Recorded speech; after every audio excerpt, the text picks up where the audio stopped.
The Marines were the first to land at Guantanamo. Navy ships and planes placed communist-dominated Cuba under...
Off another explosion, America was spoiling for a fight. The United States sends troops to Cuba. They do expel the Spanish, and they also abort the independence movement. Instead of Cuba gaining its independence from Spain, they become basically a vassal state of the United States of America. Eventually, the U.S. formally grants Cuban independence, but on two conditions outlined in the Platt Amendment. First, Cuba must allow the construction of a U.S. naval base at Guantanamo Bay. And second, the U.S. can intervene militarily in Cuba at any time.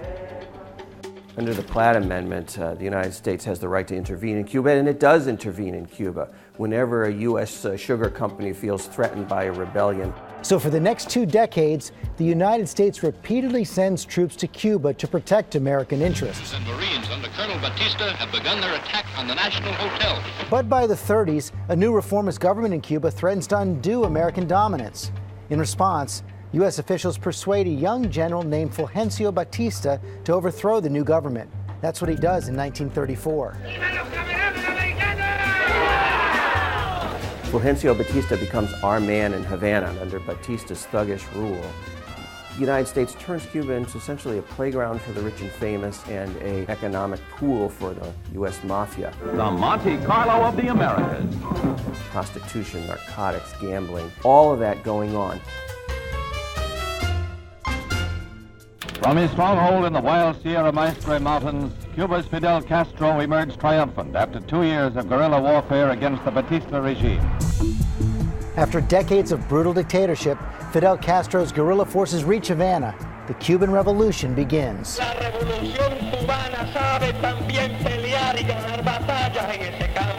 And from there, of course, U.S.-Cuban relations start to deteriorate almost immediately. And by December of 1959, the CIA is already suggesting that Fidel Castro be assassinated, along with Raul and Che Guevara. Just 2 years later, President Eisenhower breaks diplomatic ties with Cuba after Castro expels diplomats from the U.S. Embassy. And later that year, the CIA attempts to overthrow the Castro regime with the infamous Bay of Pigs invasion. It's defeated in just 72 hours by Castro. The Bay of Pigs becomes a disaster for the Cuban exiles and for the United States. Fidel is convinced that the United States of America will not stop at anything to roll back the Cuban Revolution, and he accepts the Soviet offer to put intermediate-range nuclear missiles on Cuban soil. That leads to the moment in which the world faces nuclear Armageddon. Navy ships and planes place communist-dominated Cuba under close surveillance as Russian ballistic missiles are detected on the island. This sudden, clandestine decision is a deliberately provocative and unjustified change in the status quo. All ships of any kind bound for Cuba will, if found to contain cargoes of offensive weapons, be turned back. After a 6-day standoff, Kennedy and Russian Premier Nikita Khrushchev come to a secret agreement. The Soviets will withdraw their missiles from Cuba in exchange for the U.S. removing its own missiles from Turkey. The world stepped back from the abyss. Those who lived through it never forgot the fear. The Cuban Missile Crisis is over, but Kennedy imposes a full trade embargo on Cuba. It will come to be the symbol of U.S.-Cuba relations for the next 50 years. This is an ABC News special report. Now reporting, George Stephanopoulos. And we're coming on the air now because President Obama about to announce a dramatic change in U.S. relations with Cuba. Today, the United States of America is changing its relationship with the people of Cuba. That announcement comes after 18 months of secret back-channel diplomacy, known inside the White House as Project Ardilla. And they work out an arrangement not only for a historic prisoner swap, but also a package of complete normal relations. Will you visit Cuba in your final 2 years as president? You know, I don't have any current plans to visit Cuba. Not ruling it out? Well, let's see how things evolve. And that is where we are today. One of the most intractable issues in U.S. foreign policy history may be improving. Lighter restrictions on trade and travel, and a newfound relationship 150 years in the making.